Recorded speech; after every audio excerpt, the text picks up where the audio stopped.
Question of the day na may kinalaman nga ho sa pagbabawal ng MMDA sa mga pagbavlog sa kani-kanilang mga operasyon. Unahin ko muna partner ha, yung ilan sa ating mga comments, sabi dito ni Carlos Sunanoy Rojas, hindi dapat ipagbawal para makita raw ho talaga yung mga nangyayari sa trabaho ng MMDA. Yan mga kabigata.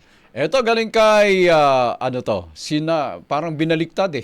Sige. Tama naman, kung ayaw madikitan ng mga sasakyan, gumawa ka ng sarili mong kalsada. Ito na may reaction doon sa road rage incidents. Yung interview natin kay Romeo Maglusod.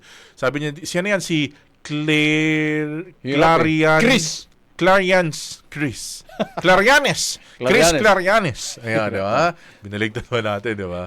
Ayan, maraming salamat po sa mga nagbigay ng reaksyon. At syempre sa mga kabrigada natin na mga patuloy ho nag-comment, nag-share, at nag-comment sa ating live nanonood. Maraming salamat po sa ating share kay SNF Junior Cajes at kay Noriel Bacani. Maraming salamat po mga kabrigada. Mamaya buksan natin yung resulta ng ating Facebook poll para makuha yung pulso ng ating mga kabrigada. Sa ngayon ho, alamin ho muna natin ang reaksyon natin mga kabrigada sa kakalsadahan. Nigil nga ho dito sa pagbabawal sa vlogging sa MMDA operations.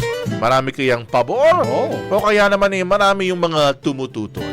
Nasaan ba ngayon si Brigada Ann Cortez? I-brigada mo! Brigada! Live report! Happy Saturday morning mga kabrigada. And syempre sa inyo Brigada Gab and Brigada House, at kung makikita nyo ngayon, nandito tayo sa may kahabaan ng monumento dito sa Caloocan dahil for the chismosa tayo, and syempre for the chikadora, pareho lang pala yun, for the chismosa tayo, syempre for the lakwachera, and talaga naman nag-ikot na tayo sa kagilid-giliran at kasingit-singitan ng Metro and Mega Manila para tanungin sila sa ating question for today na kung sila nga ba ang tatanungin, pabor nga ba sila dito sa sinabi nga ni MMDA Chairman Nartes na ipagbawal itong vlogging sa ating mga MMDA officials, at talaga may mga official photographers na or videographers na siya magpo-post sa kanilang account dito nga sa social media. At nang tanungin natin sila, ito ang kanilang kasagutan. Ay, kailangan yung professional nila, yung sarili nila, hindi ko nila yung iba. Dapat walang vlogging na personal vlog nila. Oo. Siguro meron ng official photographer na lang. Bakit kuya? Bakit mas magandang may official photographer or videographer? Talaga na sila yung Kuha. kumuha ng video ganun. Oo, tama naman, pabor ako dun. Bakit sir? Bakit importante ipagbawal yung mga pag-vlog habang nasa operasyon? Siyempre, osong trabaho yun eh.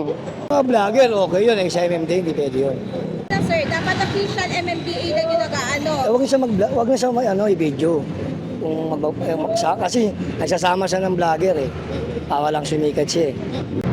At ito na nga Brigada Gab and Brigada Abs, habang nag-iikot tayo ay nasaktuhan natin ang ating masipag, ang haba ng masipag, ang ating masipag at syempre ang ating gwapitong kabrigada na si Kuya Luis Nicodemus, ayan, taga saan tayo Kuya? Bando, Bulacan. Taga Bando, Bulacan pa kayo. Grabe, alayo. Parang natakot, sabi ko, ang layo ng binabiyahe ni Kuya kung galing siya sa Obando. Pero ayun na nga Kuya, na happy morning Kuya. Good morning po. Ayan Kuya, ito last time po ba, mahilig po ba kayo kumbaga browse sa social media? Nakita niyo po ba ito si Gabriel Go nga po from MMDA? Oo, nakita ko nga sa cellphone ko eh. Anong masasabi niyo doon sa nangyari Kuya? Tama naman yung ginawa niya, kaya lang parang sobra namang pinahiya yung pulis eh. Yun lang yung sa akin. Parang hindi naman natatama masyado.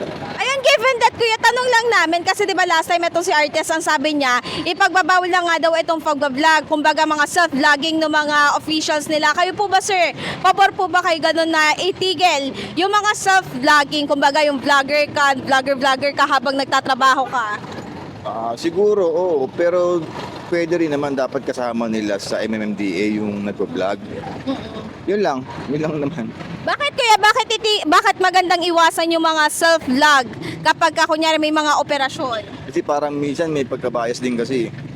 Di ba? Nakikita ko lang naman. Yun lang. Ayun. At ayun na nga dahil yun lang. Ito na nga, bibigyan natin si Kuya ng ating Brigada Sleeves. At ayun Kuya, baka may gusto pala kayong batiin mga kaibigan, kapamilya, mga kasamahan niyo po sa Bulacan. Binabati ko yung mga taga Bando, Bulacan at yung mga joyride Hi po sa inyo lahat. Ayan. Thank you so much, sir. Ingat po kayo. Tayo na Brigada Gab and Brigada Abs ay magpo-for the babay na tayo. Kaya naman in the heart of changing lives, ako si Brigada Ann Cortas ng 105.1 Brigada News FM Manila, The Music News Authority. Ang bahaging ito ay hatid sa atin ng Mom's Love ES1 Capsule. Simulang tuparin ang pangarap ng iyong anak. And stunting now!